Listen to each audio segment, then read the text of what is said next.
Where to from here?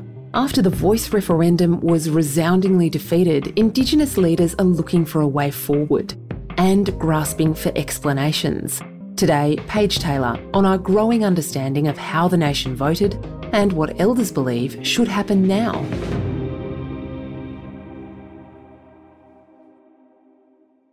On the night of the Voice referendum's defeat, the Indigenous leader who did more than any other to promote the no vote was gracious in victory. Firstly, I want to thank the Australian people for believing in our nation, in our great nation, in the goodwill of this country, and understanding that the vast majority of Australians want what's best for each and every one of us, including our most marginalised Indigenous Australians.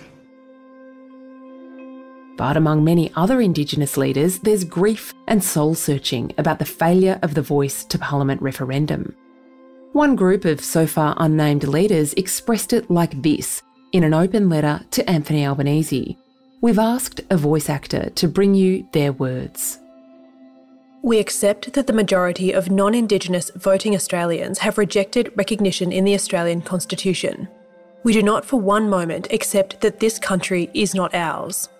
It is the legitimacy of non-Indigenous occupation in this country that requires recognition, not the other way around. Our sovereignty has never been ceded. They now want the Voice to be established in legislation, that is, without the need to change the Constitution. Rejection of constitutional recognition will not deter us from speaking up to governments, parliaments and to the Australian people. The letter that came out at the end of the week of silence, so on this Sunday just gone, was by a broad range of Indigenous leaders. Paige Taylor is the Australian's Indigenous Affairs correspondent. We've managed to establish that there was quite a cross-section of people who supported that letter, but there was a deliberate decision not to sign the letter with individual names. They wanted to be a collective. I don't think there was a deliberate attempt to obfuscate, but they wanted to be a group. I think that was the idea behind it. The open letter argued that the rejection of constitutional recognition by Australian voters continues the process of colonisation and claimed there was an increase in racism against Indigenous people as a result of the lengthy referendum campaign. It also made a scathing assessment of those opposed to the Voice, in particular the Coalition and the No campaign. The proposal was tracking 60% support compared to 40% opposition for several years, until the National and Liberal parties preferred wanton political damage over support for some of this country's most disadvantaged people. There was little the Yes campaign could do to countervail this.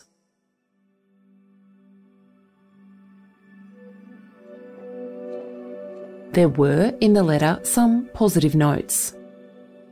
We thank the 5.51 million Australians who voted yes to recognition. This represents approximately 39.2% of Australian voters on 14 October 2023. At the 2022 federal election, the Australian Labor Party received support from 32.58% of voters, the Liberal Party 23.89%, the National Party 3.6%, and One Nation 4.96%. We thank those Australians who gave yes more support at this referendum than they did to any political party.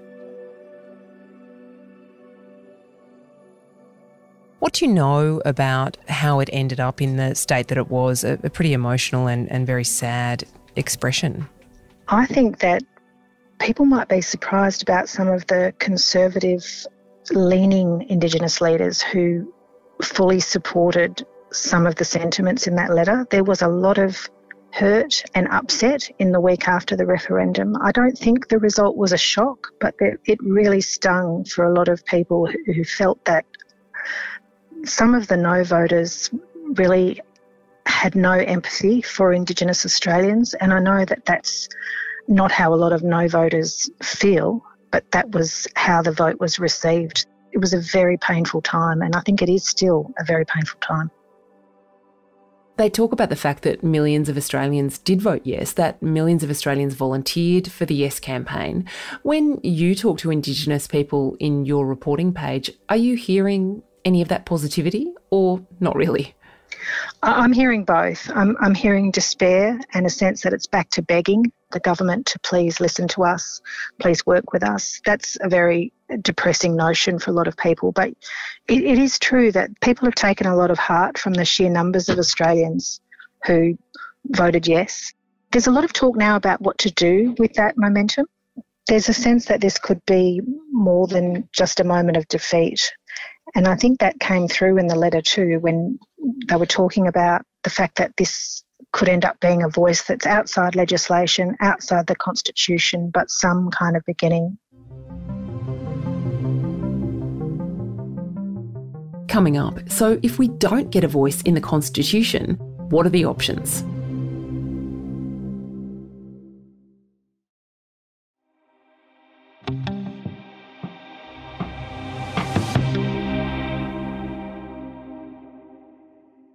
Prime Minister Anthony Albanese stated repeatedly during the referendum campaign that he saw it as the only path to a voice. Here he is on the ABC earlier this month.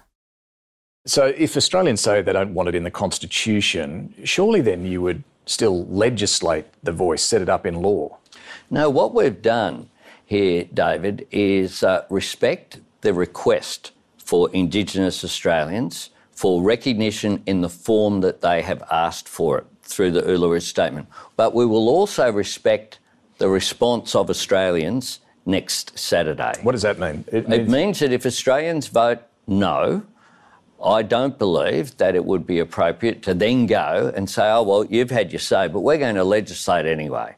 So what we will do is respect the outcome of the referendum. But I don't quite understand that, because if it's... Paige, do you think the Albanese government or anyone else is going to have the stomach for the campaign that would be required to get a voice up through legislation? I think the government's going to be very careful about that. We know that the Prime Minister said during the campaign that he would not legislate a national voice. He made that clear. But there is some support, even from Mr Dutton, for local and regional voices. And there's a fair bit of evidence to suggest that those have worked in some cases. For example, the Dillac Council in North East Arnhem Land has managed to get a lot of really constructive things done at a local level by talking to government. And on Cape York, there's a pro forma there where the community talks to government about some of the contracts that are coming up. They'll be able to say to the government, look, this service provider's done a great job and here's why we say that, or this program is kind of a waste of money. One Indigenous leader who's on the front foot is Sean Gordon. He was co-convener of Liberals for Yes and was a member of the government's referendum working group. What is he saying should happen now? Well, Sean Gordon's a great supporter of the empowered communities model, and that's something that has always sat outside legislation. It's been going for about a decade, started with 8 communities right across Australia and grown to 10.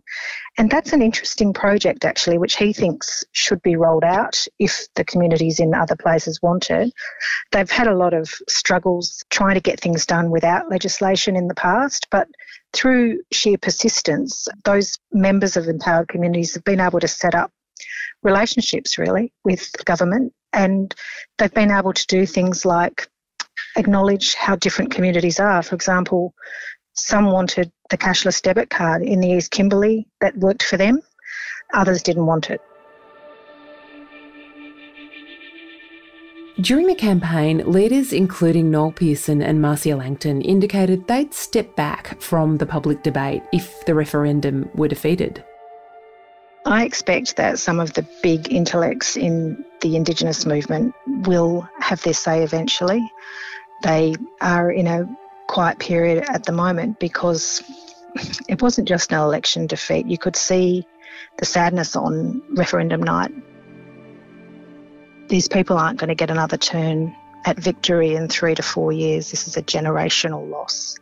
And so I think we should expect that some people are going to be quiet for some time before they figure out what the next move could and should be. For example, the Indigenous leaders from across Australia and empowered communities are not talking right now, but they will meet in November and talk about what they can salvage from this situation, what's constructive, what's achievable. It's going to be a slow process. What we do know is that there is some money already set aside in the federal budget for local and regional voices, something like $20 million. And so if the government wants to support those remote communities that are interested in a voice, they've already got the means to do that.